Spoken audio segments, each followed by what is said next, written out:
Olá pessoal, sejam bem-vindos. Hoje é a nossa segunda mensagem da série Vale a Pena Viver. Nós estamos refletindo no mês de setembro sobre alguns temas que se relacionam com a campanha do Setembro Amarelo, que é a campanha de conscientização, de abertura de diálogo a respeito do suicídio. Nós temos dados mundiais que são muito alarmantes com relação ao suicídio e, nesse sentido, é sempre importante falar a respeito, especialmente na igreja, que historicamente trata do suicídio como uma questão muito difícil. Não necessariamente a igreja protestante, mas um histórico, né, da igreja que vem desde a Idade Média, que trata do suicídio, do suicida, da família, de uma maneira um pouco difícil, de uma maneira um tanto complicada. Então, a nossa proposta com essas reflexões é de mostrar que sim, a vida vale a pena, mas isso não significa que seja fácil viver ou que nós estejamos de alguma forma blindados com relação aos problemas e as dificuldades e talvez até com a falta de esperança. Isso significa dizer que talvez muitos cristãos não venham a cometer um suicídio ou não venham a tentar um suicídio, mas isso não significa que vivam de uma maneira plena, como é o que Jesus propõe a cada um de nós. Isso significa, então, que nós podemos nunca chegar a pensar em tirar a nossa própria vida, mas nós podemos viver de uma forma muito ruim, abaixo daquilo que nós podemos viver, né? E isso não necessariamente porque estamos envolvidos em algum problema, mas especialmente por questões particulares, questões do nosso coração, questões das expectativas que nós temos com relação à vida, dos sonhos que nós estabelecemos, dos nossos valores, enfim, todo aquele conjunto de coisas que nos leva a ver a vida como nós a vemos, não é? E nós falamos na semana passada sobre como nós podemos superar o nosso passado, trazendo a questão especialmente da culpa e da vergonha, e como ali, a partir do texto de Hebreus 4, nós temos em Jesus uma pessoa que sabe exatamente quem nós somos, sabe o nosso passado, mesmo assim nos acolhe, nos aceita, e também falamos sobre como a palavra de Deus ela é necessária para que nós possamos discernir aquilo que nós temos no nosso coração, na nossa vida, e como a junção, né, da palavra de Deus e da pessoa que se torna a palavra de Deus, que é Jesus, em um relacionamento com Ele, como nós podemos passar por isso. Hoje nós vamos falar um pouco sobre o nosso presente. E quando a gente fala sobre o presente, nós temos basicamente um problema que eu estou colocando aqui, eu estou elencando aqui como um dos principais problemas, porque se fosse para tratar de todos, a gente não teria tempo. Então, se o problema do nosso passado é o aspecto da vergonha, da culpa, eu creio que o problema do nosso dia a dia, do nosso presente, é o estresse. O que que isso significa? Significa não necessariamente a gente ficar bravo e gritando com as pessoas e aquela figura mental que a gente possa ter de alguém estressado, mas no sentido de que nós temos muitas coisas que são construídas, que são pensadas, que são vividas, que são estabelecidas por nós e que acabam nos colocando em situações de estresse. Isso porque é preciso dizer que Deus é quem nos fez pessoas com um mecanismo de estresse. Isso que nós temos na nossa fisiologia, né, que nos leva a ter adrenalina, que nos leva a ter impulso para fazer as coisas, é algo que Deus colocou em nós, né? Mas o problema é que muitas vezes essa essa carga de energia, de adrenalina, de tudo isso que nós vivemos quando acontece alguma coisa, um estresse, ela passa a ser de todo dia. E isso começa a atrapalhar a nossa vivência, o nosso jeito de ser, aquilo, a maneira como nós nos relacionamos com as pessoas. Enfim, isso gera um transtorno, em várias áreas da nossa vida. A gente não consegue dormir, não consegue trabalhar. E o ponto a ser dito aqui é que nós, quando passamos pela vida nessa condição de estresse, nós perdemos muitas coisas. Então, se hoje, que é o meu presente, eu não estou vivendo essas experiências, eu não estou dando eh, valor àquilo dos relacionamentos que eu tenho, da construção de conhecimento que eu tenho, da minha experiência religiosa, da minha maneira de servir a Deus nas coisas que eu faço, se eu não estou fazendo isso hoje, com certeza, no dia de amanhã, e aqui eu uso de forma metafórica o amanhã, você vai continuar tendo culpa, continuar tendo vergonha, porque simplesmente você passou pela vida e não aproveitou essas coisas. E quando nós conversamos com alguns idosos, via de regra nós vamos ouvir essas pessoas dizendo que nós precisamos aproveitar os filhos quando pequenos, nós precisamos aproveitar os desafios que o nosso trabalho pode impor a nós e a coragem de fazê-los e a força de fazê-los, né? E isso acontece muito porque essas pessoas elas já conseguem ter uma visão, uma ótica um pouco diferente da pessoa que ainda está construindo a sua vida. E é claro que aquele que chegou nessa fase de conseguir observar isso, contemplar, ele pode se alegrar com tudo isso que foi feito, ou ele pode também ficar entristecido porque perdeu chances. O ponto também é a gente pensar que enquanto nós estamos aqui, nessa vida, nós podemos reconstruir, nós podemos ressignificar. É claro que algumas coisas ficam pelo caminho, e essas a gente precisa lidar de uma maneira um pouco mais específica, mas vai ser a nossa maneira de viver, o nosso dia a dia sempre vai ser de trazer significados novos para aquilo que nós passamos.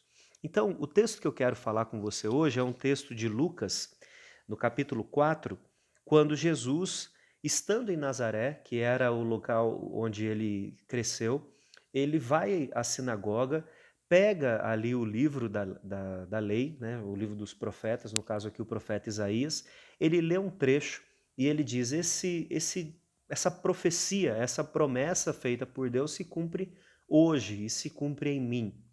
E isso gera uma série de conflitos, as pessoas começam a falar: mas como assim? Você estava aqui com a gente, como assim você é essa pessoa? E a gente precisa entender que essas características que Jesus atribui à sua própria vida são extremamente significativas e importantes se nós queremos viver o nosso dia a dia. Vamos lá.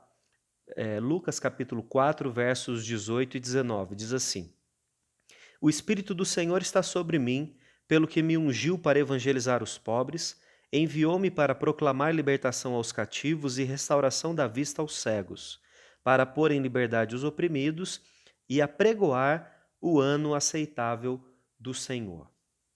Então esse é um texto muito, muito rico de detalhes, de afirmações, e a gente vai esmiuçar ele um pouquinho aqui. Mas antes eu quero trazer aqui um conceito que para mim me parece um tanto agradável, né, pensar sobre isso e relacionar com o que eu quero trazer para nós nessa reflexão com relação a como nós podemos viver o nosso presente, a como nós podemos experienciar esse presente e de fato tê-lo como um presente nas nossas vidas, né? Sem perder chances, sem perder oportunidades. Ah, existe um psicólogo, Luiz Hans, e ele tem uma construção teórica a respeito do que é felicidade. E para ele, felicidade é muito mais do que a gente viver uma experiência de conquista. Por exemplo, quando você consegue comprar algo que você queria. Você sempre sonhou em ter uma casa e um dia você vai lá e compra essa casa e isso traz muita alegria para você, você fica feliz, você chama as pessoas, você conta para as pessoas. Só que essa alegria primeira daquela compra da casa, ela vai se diluindo com o tempo. E é talvez possível que mais tarde você tenha até desabores com aquela casa, né? Um encanamento que quebra, uma pintura que precisa ser refeita, um telhado. Então você deixa de ter alegria naquilo e passa a ter até uma certa tristeza ou uma preocupação. E ele diz então que, na verdade, a alegria ou a felicidade, que é o melhor o termo que ele usa, é uma conjunção de várias coisas que têm que estar mais ou menos alinhadas na nossa vida para que a gente viva uma vida feliz. Então ele diz que nós precisamos primeiro ter uma biologia que esteja mais ou menos adequada. Você precisa ter, de repente, lá um biotipo que te deixe, que faça você se sentir bem. Você precisa necessariamente estar ali mais ou menos equilibrado com a sua saúde, se tem uma doença, pelo menos controlada.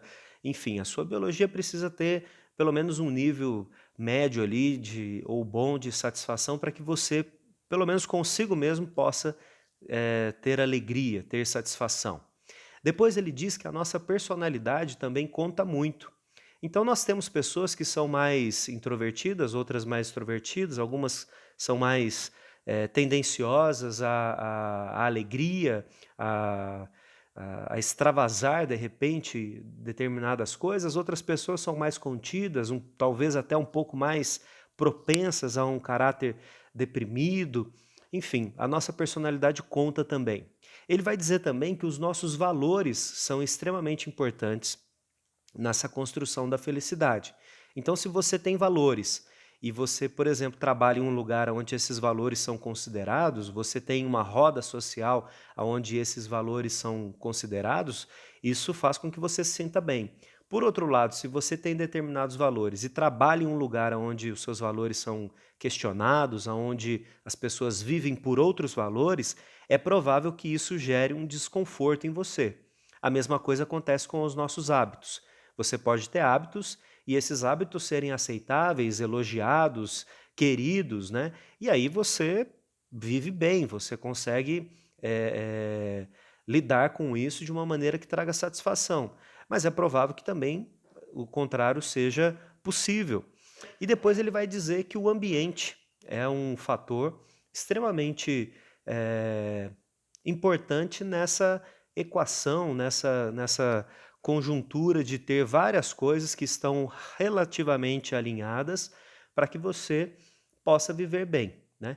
Então, se você é alguém extremamente da cidade e de repente vai em algum lugar mais rural e ali você vai ter mosca, vai ter cheiro, esse ambiente provavelmente vai te trazer um desconforto. O mesmo acontece ao contrário e assim por diante. Você é uma pessoa que gosta de frio, de repente você está morando num lugar que tem 45 graus, você vai se sentir mal. Então, o que ele está dizendo é que precisa ter uma conjunção de N fatores para que você possa ser feliz. Quando essas características elas estão de médio acima, é possível lidar com o dia a dia de uma maneira melhor. Se tem uma dessas características que está muito abaixo, mas outra muito alta, você acaba compensando uma coisa e outra. A grande questão do porquê que eu estou falando tudo isso é que, dentro dessa perspectiva, então, é possível a gente modelar a nossa felicidade e conseguir, com o nosso empenho, realizar uma vida feliz. A grande questão é como fazer isso? Como você pode controlar tantas variáveis? Como que você pode definir tantas coisas? Na minha maneira de ver, fica parecendo aqueles programas antigos de televisão, de pessoas que iam mostrar o seu talento, e sempre tinha um homem do prato, né? Então ele colocava várias varas assim no chão e ele ficava e girava o primeiro prato e aí depois girava o segundo, ele tinha que voltar para o primeiro, depois ele tinha que ir para o terceiro, quarto, e ele mantinha ali de repente 5, 6 pratos girando e correndo para lá e para cá para tentar mantê-los numa velocidade que trouxesse o equilíbrio.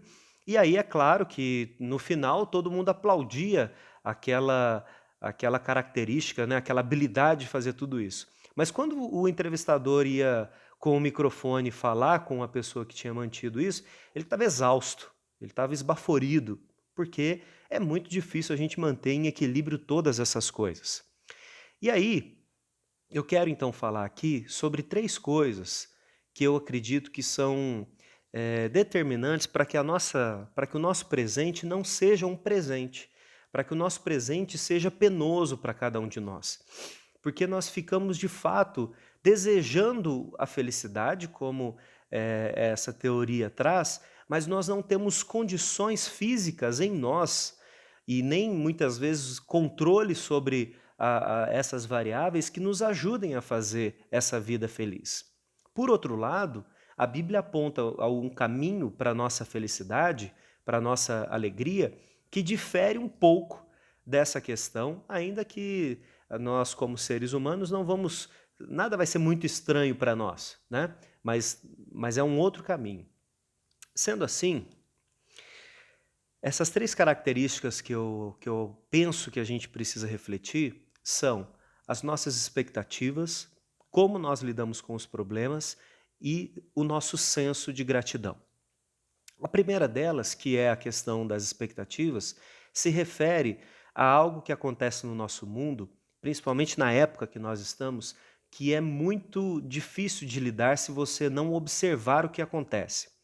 Por quê? Porque hoje está estabelecido que para você ter sucesso, você precisa ter uma quantidade de dinheiro, um certo tipo de corpo, relacionamentos e seguidores, né? Talvez, se você tem um pouco mais de idade e me ouve, você fala, mas isso não se relaciona a mim. Mas eu peço que você faça um esforço, ainda que não seja completamente a sua realidade, mas veja como as pessoas que estão ao seu redor estão sofrendo ou estão necessitando de uma orientação, porque vivem com isso, né? Então, hoje nós temos algumas coisas que são mais ou menos assim. Por exemplo, quando a gente fala de uma pessoa, ainda que seja um jogador de futebol famoso, que ganhe dinheiro e tudo mais, quando nós falamos de um jogador de futebol de 27, 28 anos, nós falamos de um jogador de futebol velho, de um jogador de futebol, e aqui velho no sentido de já ultrapassado para aquela função. Isso faz com que, se você gosta de futebol, você ouça, né, que alguém de 29 anos, 30 anos é ultrapassado por futebol e você pensa, puxa, mas é claro que eu não vou seguir carreira de jogador de futebol, mas eu tô na casa dos 30 aos 40, isso faz de mim o quê? Porque aquela pessoa aparentemente alcançou o sucesso, conseguiu ganhar muito dinheiro, é claro que ganha acima da média do nosso país, e ele está velho para determinada função. Ele está sendo descartado para determinada função. E isso pode gerar em nós uma série de concorrências, né? Então, as expectativas que são colocadas em nós hoje é que se você chegou na casa dos 35 anos, ainda não fez 1 milhão, não tem um corpo perfeito, não tem seguidores a rodo, não tem, não fundou um negócio milionário, você é um fracassado. Ou, no mínimo, que você deveria se prestar se esforçar mais para alcançar essas coisas. Isso coloca um peso tão grande nas pessoas que estão antes dessa idade e também muito nas que estão depois.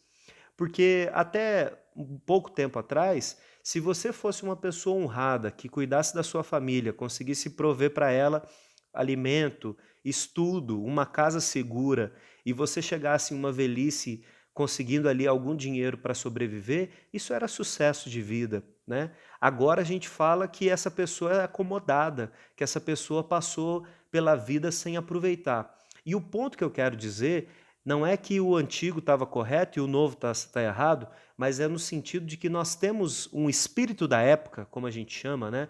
Uma palavra alemã para isso é Zeitgeist, ou seja, toda época tem uma condução, tem o chamado espírito da época. Então, o espírito da nossa época hoje, das pessoas que estão aí ativas no mercado de trabalho, aquelas que estão chegando, é que se você não atinge o sucesso nessas áreas, você é um fracassado. Mas essa é apenas a lente pelo que o mundo propõe para que nós vejamos hoje. É o que eu falei, 50 anos atrás, essa não era a característica de alguém que tinha sucesso, ou então que tinha demérito, né? A grande questão é que o Evangelho traz para nós uma lente diferente para a gente enxergar as coisas. Uma das coisas que Jesus diz que foi atribuído a ele é que ele foi ungido, ou seja, ele foi capacitado, ele foi separado para fazer três coisas no texto que nós lemos. Ele foi capacitado para pregar, para curar e para libertar. Quem são essas pessoas que precisam ouvir a mensagem, que precisam ser curadas e libertadas? São todas as pessoas que estão nesse mundo, desde o dia de Jesus até o final dos últimos dias, porque todos nós que vivemos aqui passamos e somos colocados em lentes, né? Então a lente do momento hoje é a questão do sucesso. Se você não tem sucesso, você é fracassado, você é preguiçoso, você está fora do que é necessário. Você não atingiu o objetivo. E o Evangelho não diz isso. O Evangelho diz que nós temos sim coisas para serem realizadas nesse mundo, mas elas estão infinitamente superiores a gente ter sucesso financeiro. Nós temos exemplo, por exemplo, dos apóstolos que foram homens simples, que não chegaram a atingir muito menos do que é dito hoje que precisa ser feito, mas que mudaram a história da humanidade. Será que essas pessoas que chegam aos 35 anos lá com a conta bancária, tudo, elas mudam alguma coisa? Elas promovem o bem-estar de alguém? Não. Por quê? Porque o espírito da época também é de que a gente tem que fazer tudo para nós mesmos. O que eu quero dizer, em resumo, é que muitas vezes as expectativas que nós temos, por serem expectativas erradas, consomem a nossa energia, faz com que a gente fique rodando aí os pratos, né, o tempo todo, exaustos, sem conseguir nenhum motivo de alegria, sem conseguir prestar atenção no que nós temos hoje, que é uma oportunidade para celebração, para alegria, para felicidade. Nós corremos, corremos, corremos para tentar alcançar as expectativas e, no fim das contas, o que nos sobra é apenas cansaço, enfado, sobrecarga, exaustão. E aí nós vemos um ciclo se iniciar, né? A pessoa precisa tomar remédio para dormir e depois ela precisa tomar um remédio para acordar.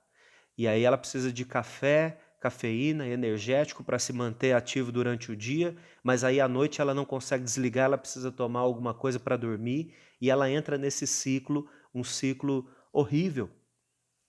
Veja, o problema é o tempo que nós estamos? Sim, porque ele é um tempo pecaminoso do mesmo jeito que era lá atrás.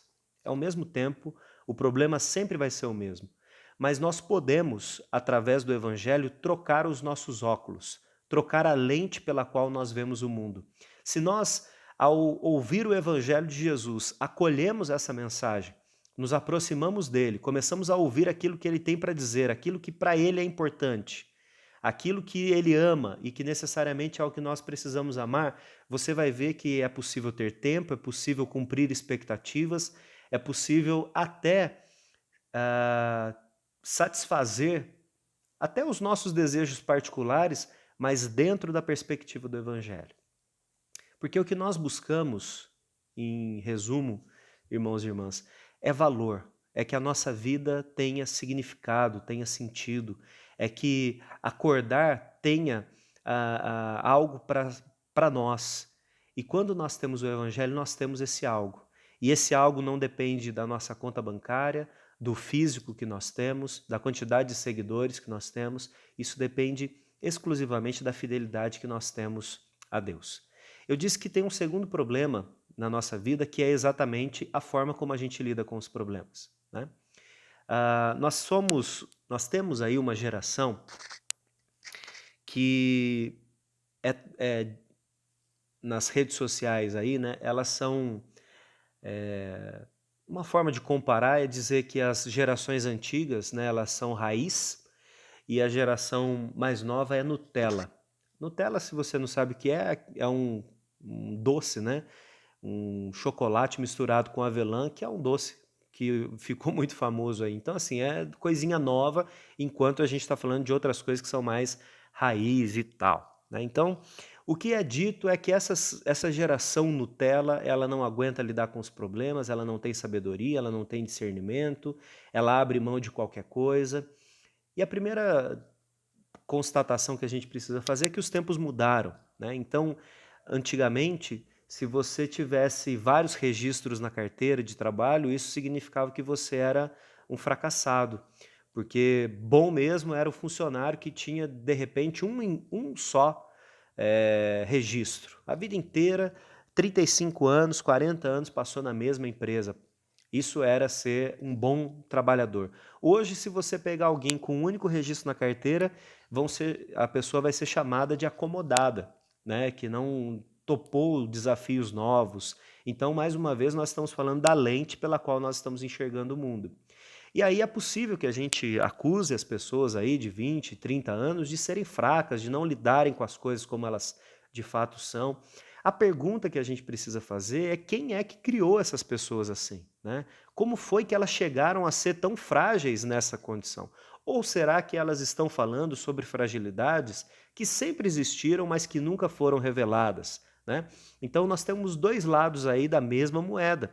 E talvez essas pessoas de hoje elas sejam consideradas mais frágeis porque hoje elas falam de dores que sempre existiram, mas que nunca eram mencionadas, né? Porque se dizia erroneamente que você tinha que calar e aguentar e pronto e acabou.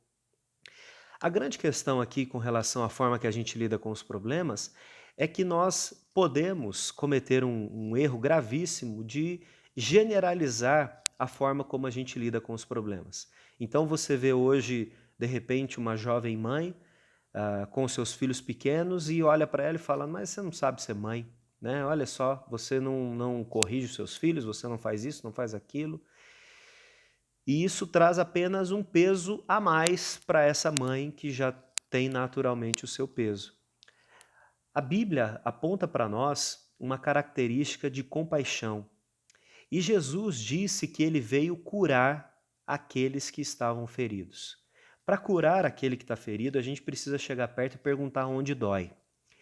E quando a pessoa disser que dói determinado lugar, não adianta a gente dizer, nossa, mas você não sabe o que é dor. Você está reclamando aí de um pé torcido? Eu tive fratura exposta no meu. Isso não resolve o problema de ninguém. Nunca resolveu. Mas é a forma como muitas vezes a gente lida com as coisas dos outros.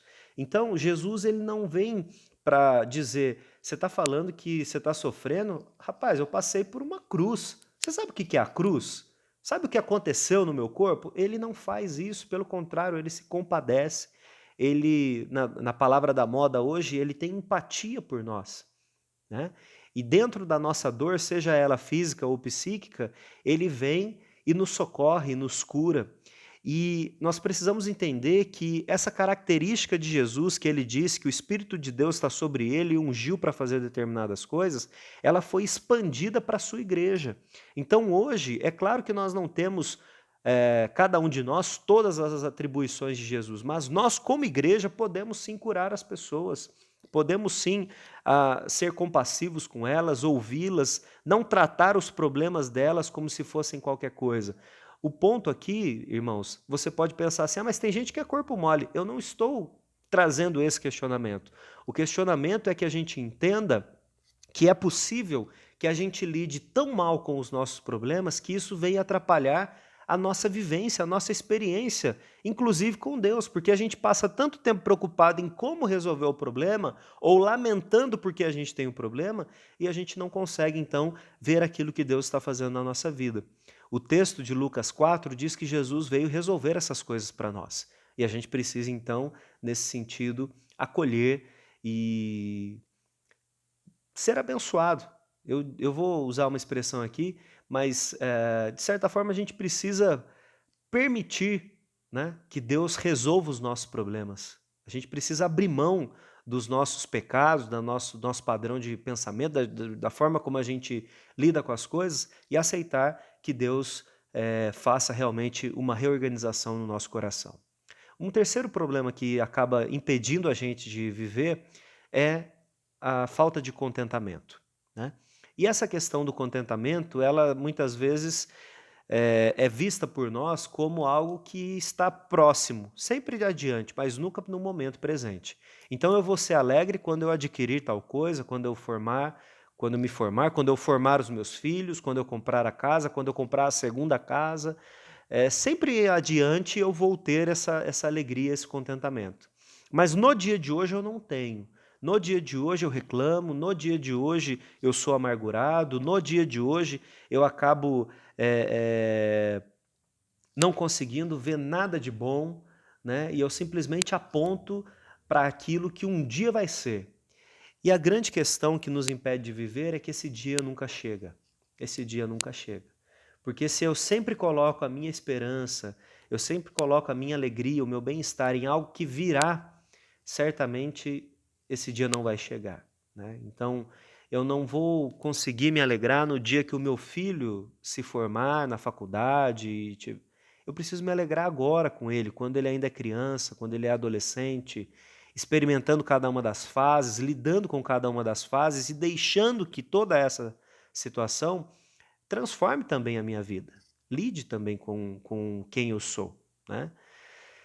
E aí, essa questão do contentamento, ela se tornou quase que uma obrigação hoje, né? Então você precisa ser alegre, você precisa ser grato, você precisa receber as coisas. E a Bíblia nos diz que é possível a gente fazer tudo isso, mas não de maneira superficial. Não para que as outras pessoas vejam, enquanto o meu coração fica dolorido, amargurado com as coisas. Mas é possível que eu faça essas coisas com o entendimento de que se Deus resolveu a questão principal da minha vida, que era me libertar do império das trevas, e aqui parece até nome de filme, mas não é, é exatamente aquilo que a Bíblia diz que nós estamos ligados se nós não estamos em Jesus. O império das trevas, somos filhos da ira, né? Isso significa que quando Jesus vem e nos liberta, ele promove em nós a possibilidade de trocar os nossos óculos, de trocar a nossa perspectiva do mundo, perspectiva de vida e enxergar as coisas de uma maneira diferente. Quando nós percebemos que recebemos esse presente tão grande, que Deus nos deu a condição de enxergar as coisas como elas são, não fantasiosas, né, pintada de rosa para que a gente se iluda, e nem também tenebrosa, pintada em cinza para que a gente fique mal. Não, elas são das cores que elas são. Deus nos livrou, nos deu vida, e agora nós enxergamos as coisas como de fato elas são. Quem nós somos, as nossas limitações, então eu não preciso ter expectativa de que eu sou o melhor de todos, eu sou como a gente brinca, né? A última bolacha do pacote, a última Coca-Cola do deserto. Eu posso falar aqui e o universo vai conspirar para que o meu bem aconteça. Não, eu sou uma pessoa que tem limitações. E isso não é necessariamente o problema, porque se eu reconheço que eu tenho limitações, eu também vou reconhecer que eu tenho potencialidades. E dentro daquilo que eu posso experimentar em Deus e daquilo que eu posso viver com Deus, eu vou entender que eu tenho então uma função e que não são todas as funções que eu tenho que ocupar. Eu não tenho que ficar mantendo todos os pratos girando, né, para ficar exausto. Eu tenho que fazer aquilo que Deus me deu para fazer, para eu ser bom. Isso não é reduzir, se limitar, se tornar, de repente, acomodado, não. Isso é entender que a nossa vida é composta por muitas pessoas. Então, se eu não vou fazer tudo, vai ter alguém que vai fazer, e essa pessoa vai se relacionar comigo, e nessa relação é que a gente vai crescer. É nessa relação que as coisas vão dar certo, né? Eu não sei se você percebeu, se você sentiu isso, mas a pandemia nos ajudou a trazer esse senso de que nós não estamos sozinhos. Aquilo que nós fazemos de mal atrapalha o outro, mas aquilo que nós fazemos de bem e de bom também ajuda os outros, né? Então, o importante para a gente pensar aqui é que esse contentamento que é proposto pelo Senhor, ele parte exatamente do aspecto de que a nossa maior gratidão é que Ele nos deu vida. E dar vida, no sentido bíblico, é nos fazer enxergar através da luz aquilo que estava em trevas. E então, agora eu posso fazer uma leitura do meu ambiente, uma leitura de mim, uma leitura do ambiente, uma leitura das outras pessoas, e aí eu consigo então viver. Então veja que aquela teoria que eu disse no início da felicidade, ela pode até ser, de certa forma, aplicada na nossa vida. Mas a questão é que nós não temos recursos em nós para que ela funcione. Nós precisamos de um recurso que venha de fora. E do texto que nós lemos aqui de Lucas 4, a parte que mais me chama a atenção é o final, onde Jesus diz que ele veio anunciar o ano aceitável do Senhor. Essa questão do ano aceitável do Senhor nos remete ao livro de Levíticos, aonde havia, depois de determinada quantidade de anos, um ano em que todas as dívidas eram perdoadas. Então, naquela época, era possível que a pessoa se tornasse escrava, porque ela contraiu dívidas, não teve como pagar, então ela vendia a si e a sua família como escravo até que ela pagasse a dívida. Mas neste ano, o ano do jubileu, ela era perdoada das suas dívidas, então ela poderia reconstruir a sua vida, né? Ela poderia ter ali novamente uma possibilidade de um campo em que ela fosse plantar, que ela fosse criar animais, e ela podia tentar reestruturar a sua vida. Quando Jesus diz que ele veio anunciar o ano aceitável do Senhor, ele faz uma referência a isso para dizer que ele está inaugurando um tempo em que nós todos, livres, curados, com recursos, podemos dar início a uma nova vida. Isso não tem nada a ver com autoajuda. Isso tem a ver com a ideia de que, com o fato de que Jesus, ao dar vida para cada um de nós, ele nos dá mais do que uma vida espiritual, ele nos dá a condição de perceber o mundo em que nós estamos, as mazelas desse mundo, entender aquilo que nós somos chamados para fazer em comunidade por esse mundo e, mais do que tudo, entender que não é para que eu ou você ou 2 ou 3 pessoas sejam os vencedores, subam no topo máximo do pódio, mas para que nós, como uma comunidade, veja que Jesus ele estabeleceu a igreja dele exatamente como uma comunidade, como um corpo, para que todos nós, nesse entrelaçar das nossas vidas, possamos ser curados das nossas coisas, possamos ser amadurecidos nos nossos dons e os nossos potenciais sejam atingidos no máximo. Isso significa que a nossa família, que a nossa comunidade, que os nossos amigos, que a nossa igreja são colocados por Deus na nossa vida para que nós sejamos de fato as pessoas que Deus deseja de cada um de nós, né? E aí nós vamos olhar para aqueles que estão de fora e vamos acolher e vamos amar, e aqueles que nos perseguem, nós vamos orar por eles, porque a questão é que nós não estamos com uma isenção de problemas, com uma isenção de expectativas que podem ser ruins ou não, com o risco de acabar ingrato por alguma coisa. Isso é do coração do homem, mas nós vamos aprendendo com ele, porque Jesus é plenamente capaz de fazer isso por nós, e na comunidade nós vamos entendendo como isso funciona. Não tem como você não ter expectativas, faz parte de ser humano ter as expectativas, mas que você tenha as expectativas de Deus, que você tenha os sonhos de Deus, que você tenha a vontade de fazer as coisas a partir da perspectiva de Deus para a sua vida e para a vida das pessoas que estão à sua volta. É impossível que a gente não tenha problemas, nossos ou dos outros, ou até mesmo uma pandemia que de repente chega e toma a vida de todo mundo, cancela todas as agendas.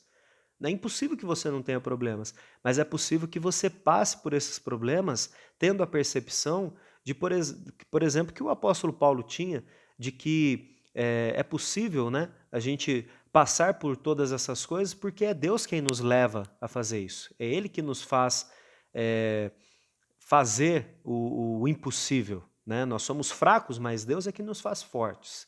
E também, pensando no apóstolo Paulo, é possível que a gente troque uma vida de ingratidão por uma vida de satisfação. E ele mesmo diz, né, que ele aprendeu a ter contentamento em todas as coisas, né? Tendo dinheiro ou não, passando frio ou calor, em todas as coisas ele aprendeu o contentamento. Eu penso, irmãos, que nesse mês de setembro, que a gente propõe o diálogo sobre o Setembro Amarelo, é fundamental que eu e você, como igreja, olhemos para a nossa vida para ver se de fato nós conseguimos identificar os recursos de Deus na nossa vida para que a gente ajude outras pessoas. O melhor que eu e você podemos fazer por alguém que sofre é ser parte desse corpo que vai cooperar para que ela seja curada, para que ela ouça a verdade e para que ela encontre satisfação.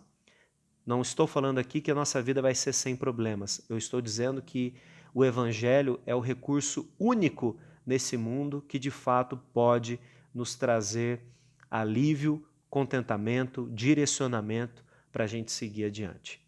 Que Deus então possa te abençoar e que você possa colocar a sua vida, a vida da nossa comunidade, nas mãos do Senhor para que Ele nos conduza nessa perspectiva, para que a gente entenda que a nossa vida ela acontece só hoje, amanhã já é outra, daqui 15 dias é outra, e aquilo que aconteceu lá atrás também já ficou.